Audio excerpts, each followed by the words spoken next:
Happy Friday, everybody. We're actually recording this on a Thursday evening. Welcome to Believe in White Sox, the official Believe Network White Sox podcast. I'm your host, Greg Miraz, and we want to remind you, as always, to hit like and hit subscribe on the YouTube page. Also, make sure that you subscribe on Apple Podcasts, Spotify, Stitcher, TuneIn, Google Pods, Amazon Music, Overcast, wherever it is that you are deciding to consume us on this Friday morning. We are recording this on a Thursday evening for those of you watching on YouTube. That's why, for some reason, apparently I look a little bit like a ghost. I was actually out at the Oakland Coliseum today watching the Oakland A's and the Tampa Bay Rays. Now, I had thought that my final game of the Oakland Coliseum was going to end up being the A's and the White Sox, which was Pedro Grifal's swan song, but my mom actually wanted to go today. She's an Oakland native, so I had promised her that I was going to take her to one more game.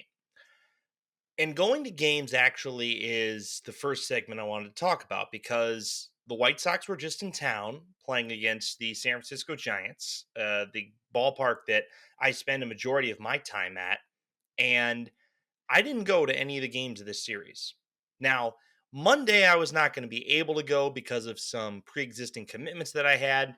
Tuesday, I was unsure whether or not I wanted to go and ultimately ended up not going. I looked at the pitching matchups, and for the Giants, you want to go if Blake Snell or Logan Webb is on the mound, and Webb was going to be on the mound on Wednesday. And I couldn't make a decision on Tuesday, so I decided not to go.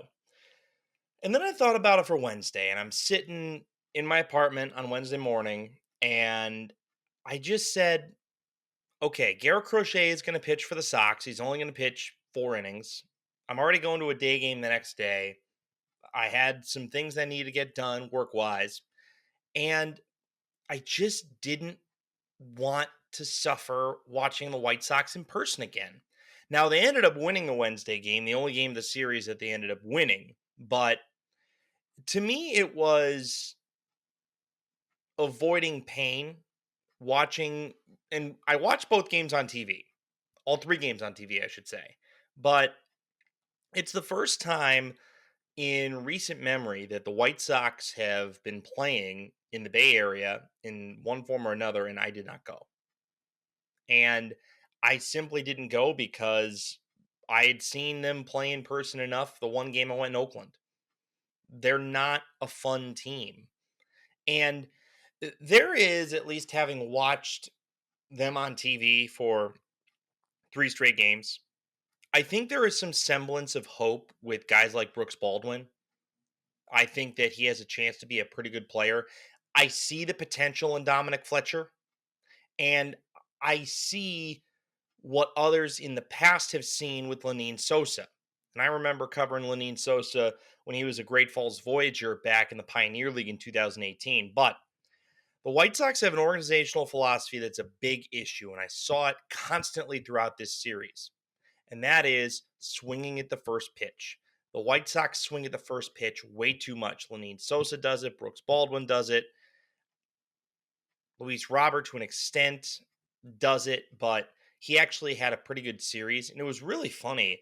The Giants broadcasters were questioning why Luis Robert was having such a bad year, and my answer to them internally was they're just not very good. And Luis Roberts' effort has been lacking, to say the least. You know, some people, I don't want to go short of calling him a dog, but he does not have the same effort or motor that he once did.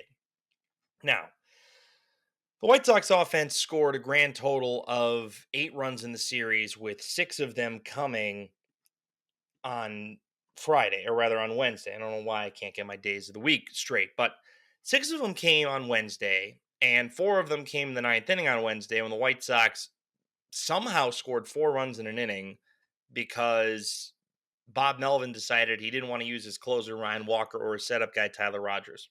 And it was funny. Logan Webb went 80, or rather 93 pitches and allowed just 2 runs in 8 innings. And yet the Giants pulled him, and he didn't walk anybody.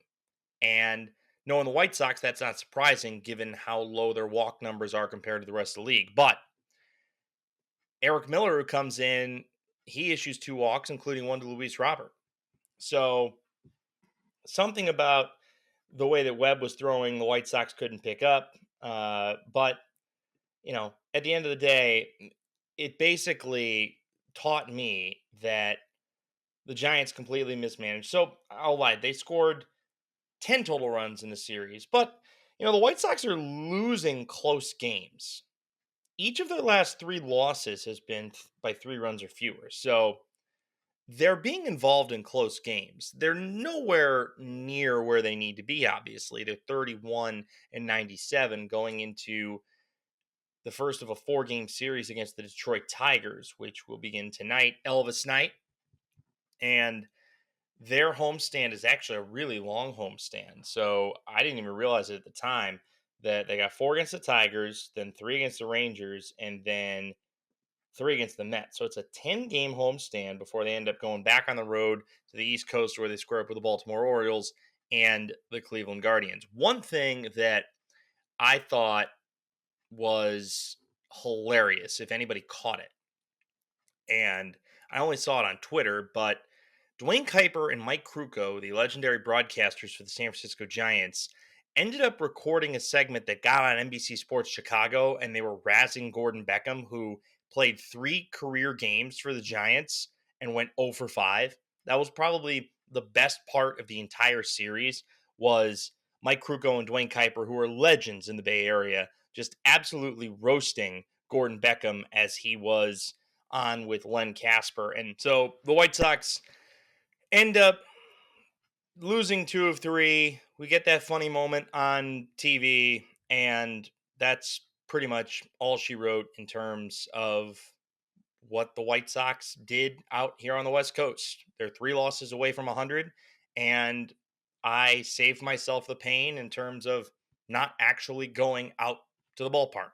So the big news in the baseball world yesterday was that the Seattle Mariners, who at one point were running away with the American League West, elected to fire Scott Servais, their longtime manager, who had been with the club in the managerial role since the 2016 season. Now, the Mariners were in a unique situation in that they completely collapsed over the last 6 weeks. They turned what was a 10-game lead at some point at the end of May and early June into now a 5-game deficit. Their pitching staff has been incredible, but their offense has been horrific. Now, why do I bring up Scott Servais? Well, Scott Servais is somebody that has recent major league managerial experience and has had success. Now, I want to preface that with the Mariners only made the playoffs once in his tenure, but the Mariners also had not made the playoffs prior to 2022 since the 2001 season when they won 116 games, still an American League record. So it's not like anybody else was having a lot of success in Seattle, including a manager like Bob Melvin, who succeeded Lou Piniella, the last Mariner manager, to actually get the team to the playoffs. So Scott Servais in 9 seasons, and we call it 9 seasons based on what Baseball Reference says, he went 680 and 642. He ended up having in total, not including this year because the Mariners are 64 and 64, he had in terms of full seasons 5 winning seasons of his 8 full years, and really 7 full years because 2020 ended up being only a 60-game season. The Mariners were under 500 that year. Mariners made the playoffs in 2022 with a record of 90 and 72 and 90 and 72 in 2021, even though they fell short of the playoffs. 88 and 74 last year. They fell just a game short of the wild card. Mariners made some questionable moves in terms of getting rid of Teoscar Hernandez and Eugenio Suarez after this last offseason, and I think that's one of the reasons why I think their offense got worse. By the way, for those watching on video, it's a transfusion. It's fantastic. If you've never had one, Cutwater Spirits, they sell them at Total Wine & More. A couple of sponsors that we don't have, but we're going to give them the pub anyway. So The question becomes, with the White Sox now having an experienced recent major league managerial candidate from outside the organization, which is what Chris Getz said he wanted, is Scott Servais a guy you go out and hire? Scott Servais is from Wisconsin. He's a Midwest guy through and through. Scott Servais played for the Cubs, so he has familiarity with the city of Chicago. I actually want to see who else he played for because I can't remember whether or not he played for more teams than just the Cubs. I knew more about Scott Servais as a manager than I did as a player. So Scott Servais played with the Mets, the Astros, the Cubs, partially with the Giants, the Rockies, back with the Giants again, and then with the Astros again. So he bounced around a little bit. I don't know why I said the Mets. He never actually played in the big leagues for the Mets. Um, he was drafted by the Mets the first time that he was drafted, which was in high school in the second round, and he was a third round pick in 1988 draft out of Creighton in Omaha, Nebraska. So I think Scott Service is a steady hand. He's somebody that players like. I mean, you can see in the Mariner dugout, players loved Scott Service, and I don't put the Mariner collapse on him simply because how do you explain? How does a manager have anything to do with a roster of guys that can't hit above 250, with the exception of Julio Rodriguez, and the fact that Jerry DiPoto traded away two guys that were significant power bats in the lineup in Teoscar Hernandez and Eugenio Suarez. Let me see exactly what Suarez is doing this year. And yep, Suarez last year with the Mariners hit 22 home runs, drove in 96, and they ended up trading him away. This year with the Diamondbacks, he's only hitting 227. Last year, he only hit 222, 18 homers, and 69 runs batted in. Teoscar Hernandez, though, is the guy that they should have held on to. Jared Kelnick, they got rid of him, and they probably shouldn't have. But at the same time, his loss is not a huge deal, in my opinion. Teoscar Hernandez made his first All Star team. He is having a really good year. 265 average, 26 homers, 81 runs batted in. Sorry, his second All-Star team. Last year he had 26 homers and drove in 93 runs. So that's a significant run producing bat that the Mariners had last year that don't this year. So I think that Scott Servais's team this year, the way it was constructed, probably wasn't going to be a playoff team, but the fact of the matter was is that the Astros completely underperformed, the Rangers significantly underperformed to the point where they're a defending World Series champion that's not going to make the playoffs. My point being, you can't put this on Scott Servais. I don't think the majority of baseball fans would put what's happened to the Mariners on Scott Servais. It's on the players to play.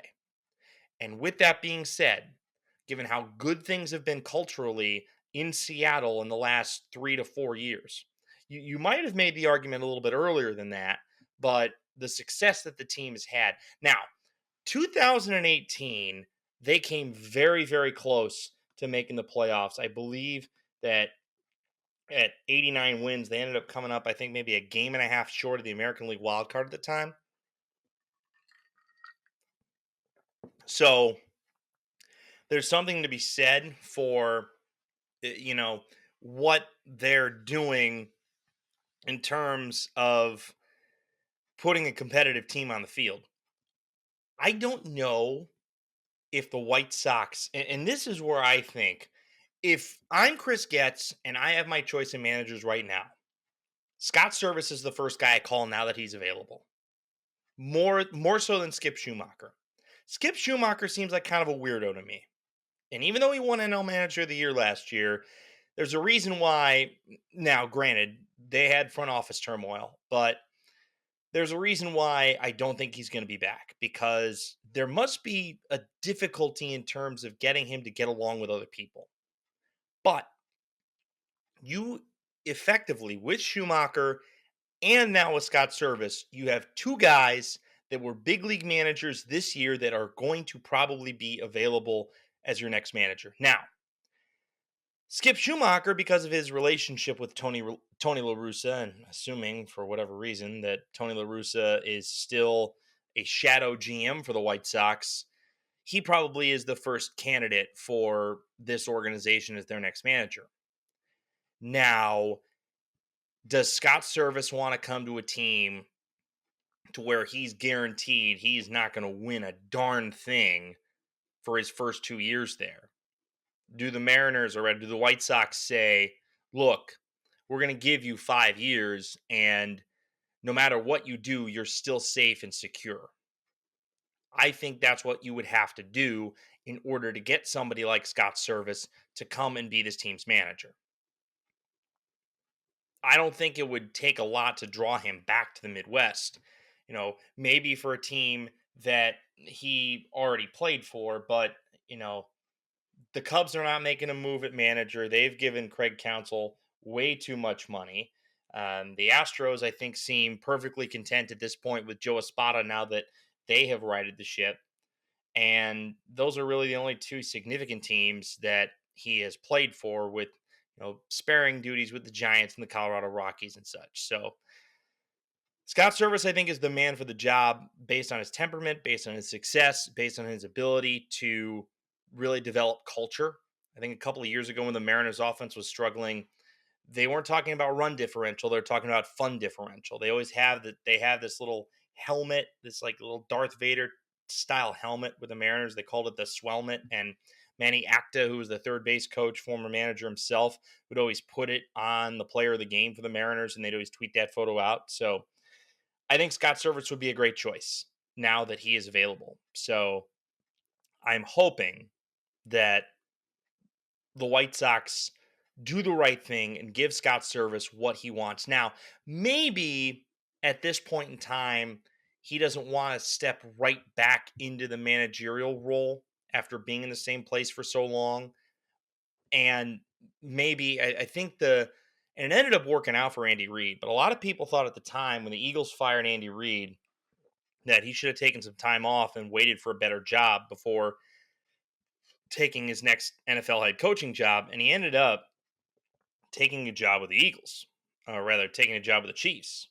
And it turns out that that was the right decision because he won a little bit with Alex Smith as his starting quarterback. And then they draft Patrick Mahomes, let him sit for a year behind Alex Smith. Mahomes becomes the starter the next year. And the rest is history for the Kansas City Chiefs. Mahomes gets the AFC title game in 6 straight seasons, and he's won 3 Super Bowls. So this Kansas City Chiefs team and Andy Reid made the right decision jumping into what may not have been the greatest situation. Now, the Kansas City Chiefs are an organization that are run a whole hell of a lot better than the Chicago White Sox. Clark Hunt knows what he's doing a lot more than Jerry Reinsdorf does at this point. So I think that once we start talking about managerial candidates, Scott Servais should be interviewed. If he's not interviewed, something has gone completely wrong. But now that he's available, he would be my number one choice to be the manager before Skip Schumacher. That's my opinion for whatever anybody cares about it. I don't know when we'll talk to you next, but that is going to wrap up this edition of Believe in White Sox. Thank you so much again for joining us here on a Friday morning. Have a great weekend. Hopefully the Sox can find a way to avoid getting to 100 losses before the series with the Tigers is up. Thanks, everybody.